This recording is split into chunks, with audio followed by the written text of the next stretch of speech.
we're competing against each other. We're watching the same tape. We're doing the same drills. I don't think it's my job to mentor him, but if he learns from me along the way, then that's a great thing. Talking about Malik Willis, I'll play the beginning again. We're competing against each other. We're watching the same tape. We're doing the same drills. I don't think it's my job to mentor him, but if he learns from me along the way, then that's a great thing.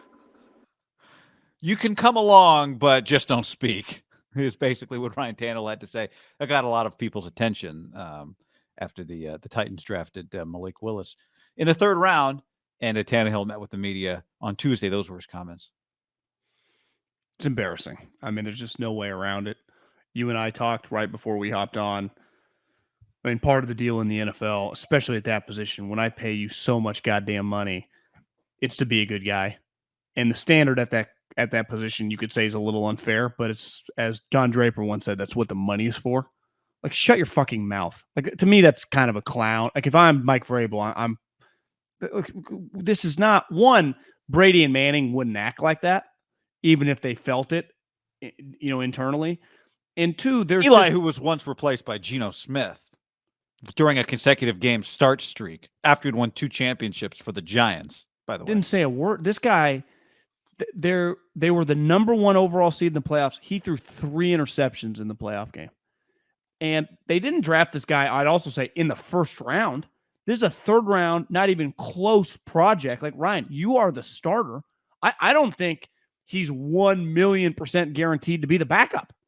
He just, I don't know. I mean, what if he can't complete passes? I mean, he has a long way to go, guy. To me, he's a total project at third round. And to say that is just, honestly, it speaks to Jimmy Garoppolo last year, who had the guy drafted 3rd overall. They traded multiple picks, and they told, yeah, Jimmy, you're still probably the starter. Like, and he did. Can you imagine if Jimmy would have said that? But they said year? probably. They didn't even say you're the starter.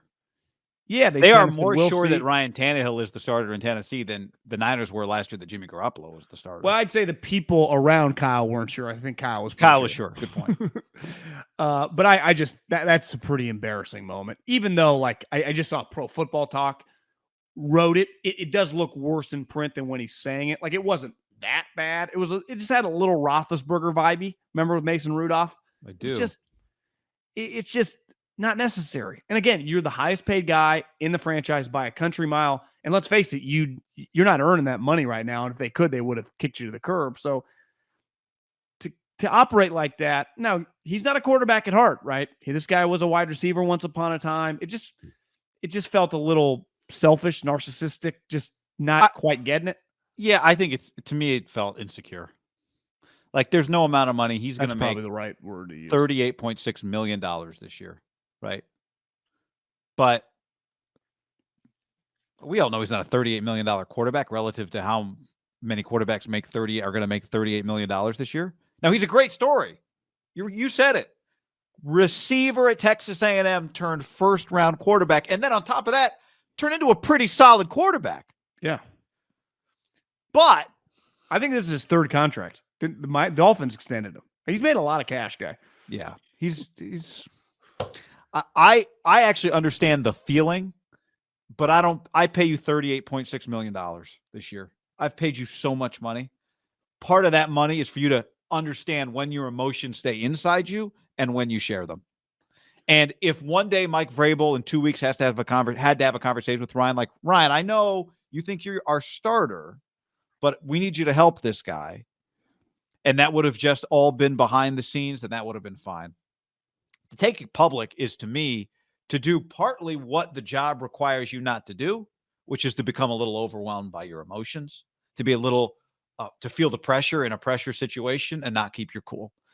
And much like a pass rush, Ryan Tannehill just got the pressure put on him in an uncomfortable situation, and he didn't keep his cool. He didn't do the right thing, even though I can sympathize with how he feels.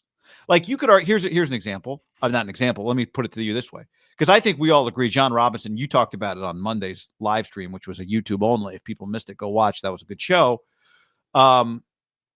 part of that was not included in the 100,000 views from NFL Draft Weekend. Thank you to everybody that watched that.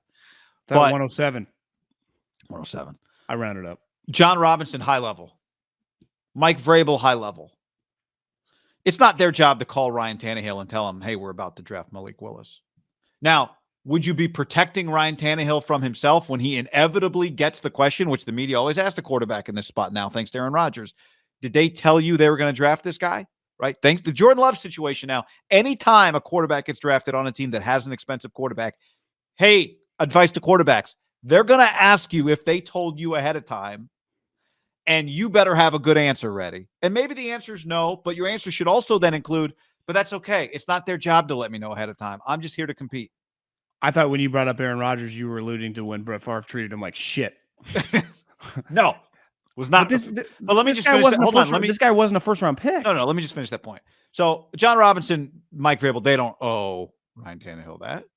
Now, if they wanted to protect Ryan Tannehill from a stupid comment like that, and just what you're doing is you're making Malik Willis's life a little harder, just like Roethlisberger made Mason Rudolph / Middlecoff with Hair's voice a little harder, because he had to answer then questions about that. Like, how are you going to handle it? How are you going to, is Ben helping you? Right? You're making Malik's life harder.